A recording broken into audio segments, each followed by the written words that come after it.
చూసే ముందు ఒక లైక్ కొట్టి జైశ్రీరామ్ అని కామెంట్ చేయండి. వృద్ధాప్యం అనేది మానవ జీవితంలో మార్పులేని సత్యం. ప్రతి మనిషి ఈ దశలు దాటవలసి ఉంటుంది. కాబట్టి 50 సంవత్సరాల తర్వాత కొన్ని విషయాలకు దూరంగా, అలాగే ఇప్పటి మన సమాజంలో కొడుకులు కూతుళ్ళు తల్లిదండ్రులను పీక్కుతింటున్నారు. తల్లిదండ్రుల ఆస్తిని పిల్లలకు ఇస్తేనే అమ్మానాన్న, లేదంటే వారిని బయటకు వెళ్లగొడుతున్నారు. ఇప్పుడు ఈ వీడియోలో, వృద్ధాప్యంలో జీవితం నరకం కాకూడదు అన్నా, చనిపోయే సమయంలో, ఆ చావు నీచము కాకూడదు అన్నా, మేము తెలియజేసే కొన్ని విషయాలను తప్పనిసరిగా పాటించండి. కొడుకు తల్లిదండ్రులను ఎంత బాగా చూసుకుంటాడో, అనేది తనకు పెళ్లి అయి పిల్లలు పుట్టిన తర్వాత తెలుస్తుంది.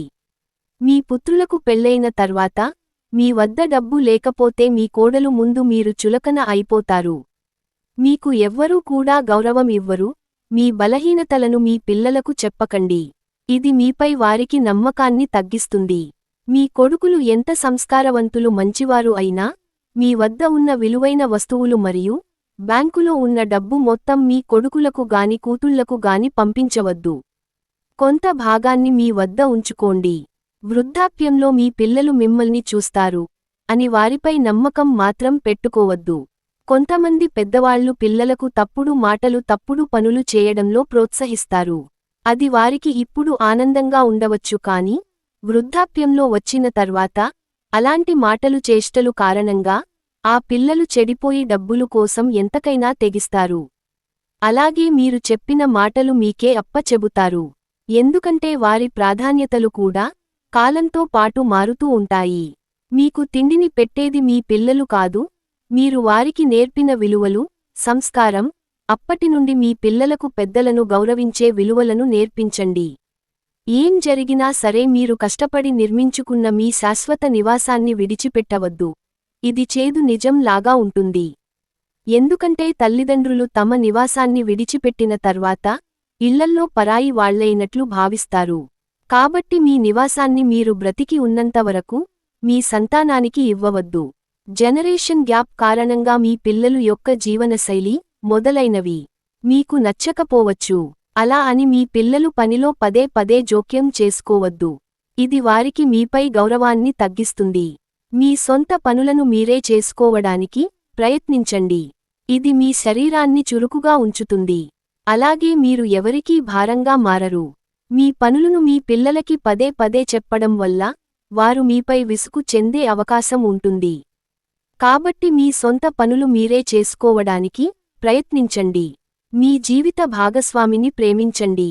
మిగతా వృద్ధాప్యంలో, చివరి వరకు తోడు ఉండేది నీ భార్య మాత్రమే. అలాంటి స్త్రీని చులకనగా చూడవద్దు. మీ బాధని అయినా, మీ సంతోషాన్ని అయినా, మీ భార్యతో పంచుకోండి.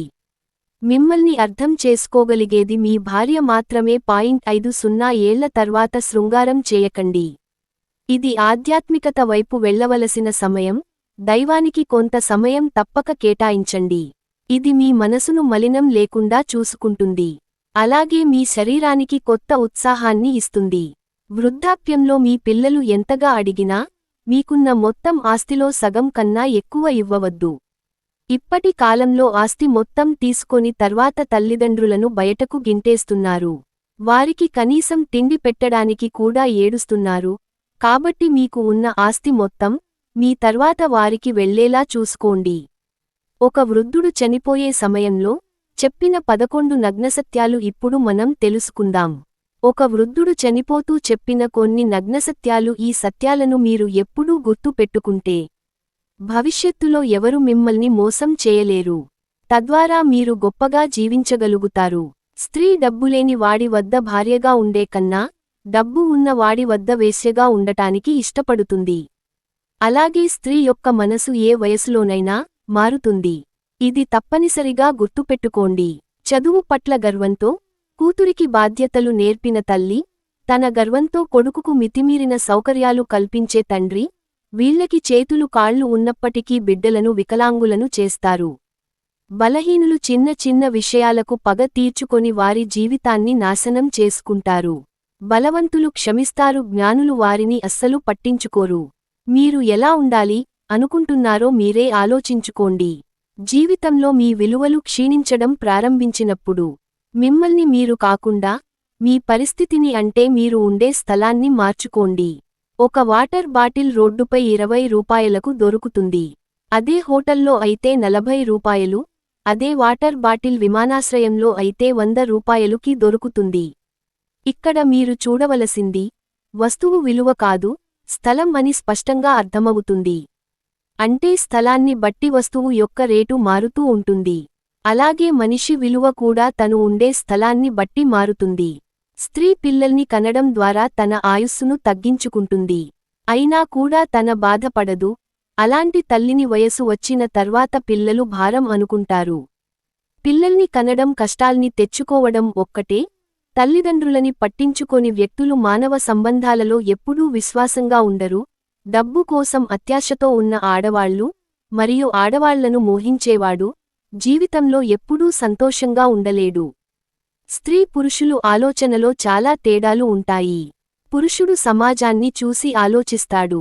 స్త్రీ తన తల్లి ఇల్లు కుటుంబం మరియు ఇరుగుపొరుగు వారిని చూసి ఆలోచిస్తుంది. అందుకే కుటుంబంలో స్త్రీలకు అధికారం ఉంటుంది. పిల్లలపై నమ్మకంతో తల్లిదండ్రులు తమ ఆస్తి మొత్తం వారికి ఇస్తే తల్లిదండ్రులను కాల్చడానికి కూడా పిల్లలు వారికి వచ్చిన డబ్బును ఖర్చు చేయడానికి ఆలోచిస్తారు. వెన్నుపోటు యొక్క అంచు చాలా పదునైనది. అది రక్త సంబంధాలను కూడా విచ్ఛిన్నం చేయగలదు. కాబట్టి మీరు తప్పనిసరిగా మీకు చెడు చేసే వారిని గుర్తించే సామర్థ్యాన్ని కలిగి ఉండాలి. డబ్బు లేని పురుషుడిని ఏ స్త్రీ కూడా ప్రేమించదు. అతనితో కలిసి జీవించడానికి ఇష్టపడదు. మంచివాడు డబ్బు లేకుండా జీవించగలడు. కానీ చెడ్డవాడు మాత్రం డబ్బు లేకుండా ఒక్క నిమిషం కూడా జీవించలేడు. స్త్రీ అందాన్ని చూసి వివాహమాడినవాడు, భార్యకు లోకువ ఇచ్చుకున్నవాడు, వీరి కళ్ళు ఎప్పుడూ అంధకారంలోనే ఉంటాయి. మీ ప్రతి రహస్యాన్ని అందరికీ చెప్పడం వల్ల ఒకరోజు ఆ రహస్యమే మిమ్మల్ని నాశనం చేయవచ్చు.